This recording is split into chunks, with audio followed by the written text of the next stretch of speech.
Hello and welcome back to Seaside Garage.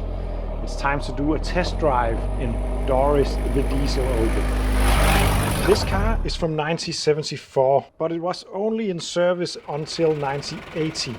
So around 6 years on the road, and then it was parked all the way to 2015. The interior in Dorris is really simple and nice. I really enjoy cars from the 70s when it comes to the interiors because, as you might know, I'm more into 80s cars really. But the 70s had better quality interiors in my opinion. The plastic was different. It wasn't as noisy and plasticky and like as the 80s cars. And also the simplicity is really, really nice. I like it. I like it a lot. The Opel got a column shifter, which is really rare in my parts of the world. I'm pretty sure it's pretty common in the States, but in Europe, it's not a very common thing to see unless it's a tractor or a van or something like that. But it's a column shifter. We got reversed by pushing the button, pulling the stick all the way back to me and up. First gear is just below that, and second gear and third and fourth. Then we got some heater controls down here. Hot, fan, and where it goes. Over here we have a light switch, and then this. And then we got this one, which is pretty interesting and fun. It's an idle adjustment knob. By turning it anti-clockwise, I will raise the idle and lower it by turning it that way. It's to help with the running of the engine when it's cold or the climate is colder. Then we've got temperature and tank, battery light, hazard light, indicator light, high beam. Well, I don't really know what that is. Could it be brake wear sensor? I'm not sure. I don't know what that is. An oil. Then we've got the speedometer. Ignore the mileage because the engine is the third one, and I'm pretty sure soon it will be the fourth or a complete rebuild. And then we have a clock. Here we have the hazard. And we got a pretty nice windscreen wiper mechanism. It's really solid. I really like the feel of that. And we've got a small radio. The rest of the interior is very 70s black vinyl-like, and the seats are covered in this seat cover material that fits the car really nicely. Brown is a really good color. To start it up, I'm just going to put it in to neutral. Then we have a preheater by putting it slightly on and then turning the key. And it's a bit low in idle, so I'm just going to raise it up a bit. And we have smoke. It's a diesel. It's working.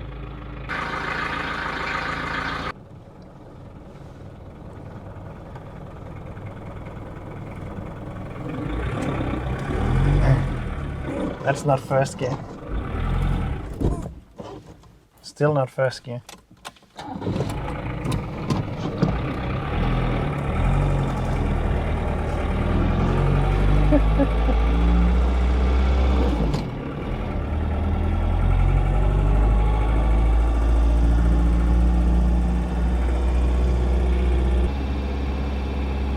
I gotta say that Dorris is really making me smile a lot. Oh, the look of this car is just brilliant. I know it divides a lot of people. I really like the look of this car as it is. The patina is perfect. To be honest, I wouldn't be interested in it if it was like brand new. What makes this car really special is the way it looks.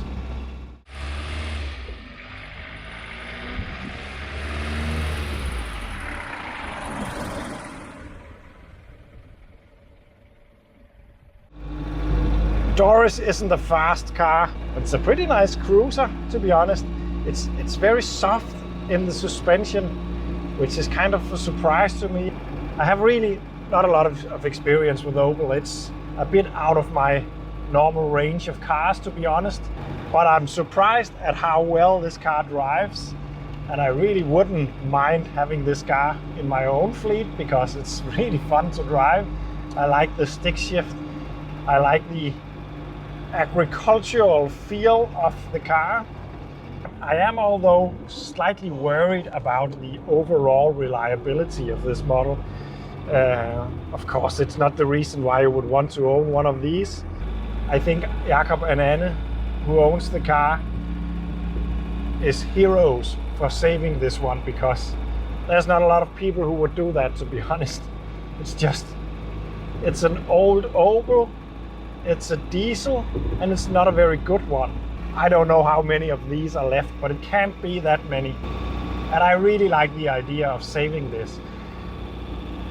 But I gotta say, it's got to be a bad engine. I have had one comment on my previous video about this one from someone who had one of these from new. And he wrote that it was using a lot of oil, even when it was brand new. That's one thing. Another thing is this was on the road for 6 years, then it was parked due to engine problems, most likely. Then Jakob changed the engine. That engine blew up. That happens. Then he put this one in. It's driving really well, but it's using a lot of oil. I think it's close to 1 liter every 500 kilometers. That's a lot of oil. And Jakob got more engines in stock, but he's afraid that they will be just as bad, and therefore he is considering rebuilding this one. And it needs to be done, to be honest, if you want to do something about that oil problem. But I'm just not sure the engine will be very good, even if you do that rebuild, because something seems to be off with this engine.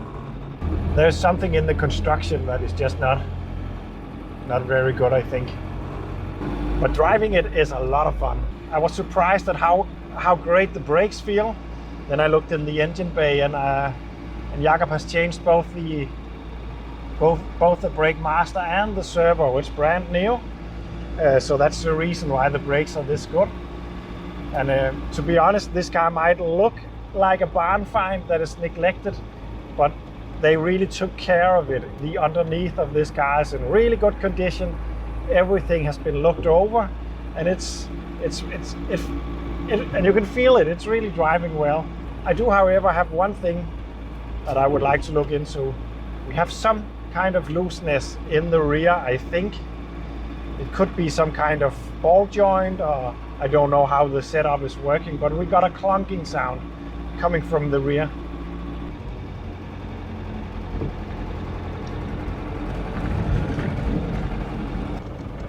Let's just do a little power on, nothing too crazy. I don't want to push it, but just to see.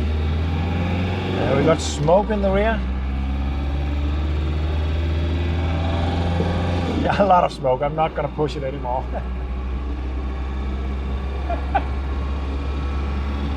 Diesel power, or lack of power. I'm really getting used to that column shifter. At first drive it was a bit difficult to find the gears, I think, but now it's just really nice. It might be because I'm used to driving my C25 with got a bit of the same, but it just feels pretty good. Just driving down a bumpy road just to see if I can localize that clunking sound that I have.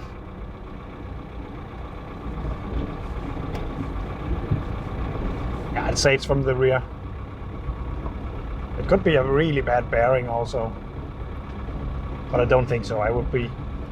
I think it's some kind of looseness in the suspension or the mount for the rear axle. Could also just be an exhaust system clunking. It's a bit hard to say, actually. I think it shows, but I really enjoy driving this old Opel.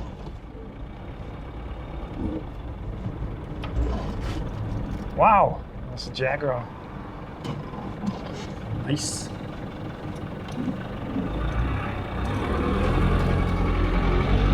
I think this car is one of the reasons why I'm so much into cars, actually.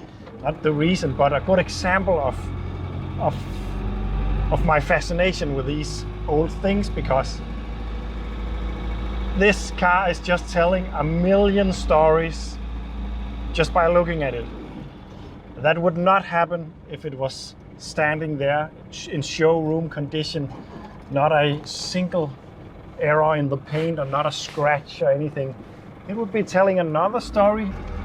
It will be a time capsule maybe, but this is just telling so many stories without saying a word. And, oh, that's the wrong gear. Oh, that's better. I'm not completely used to this gear shift, gear sticks just yet. But this car is just, it's amazing. And it's a lot of fun to drive. I can understand why Jakob likes to take this to car shows, because people would just be, and why did you save that car? And that's just exactly the reason why you would want to save it, because this is the odd one out. It's very often the cars that nobody cared about, nobody saved, that suddenly just stands there like a lost unicorn. Actually, it's I think it's doing a little bit the same as looking at pictures from Chernobyl is doing. It's just history, people's lives, different times and all that. Especially now that diesel is so frowned upon, because yeah, just in my lifetime, diesel has went from being something you put in a tractor to suddenly being something that won Le Mans and was really great in race cars, to suddenly Dieselgate with Volkswagen, and now just being actually illegal to drive in bigger cities in my country unless you install a special filter that you cannot always get. If it's an old car like this, you don't need anything. You can drive it however you like, but have to overtake a lot of bicycles.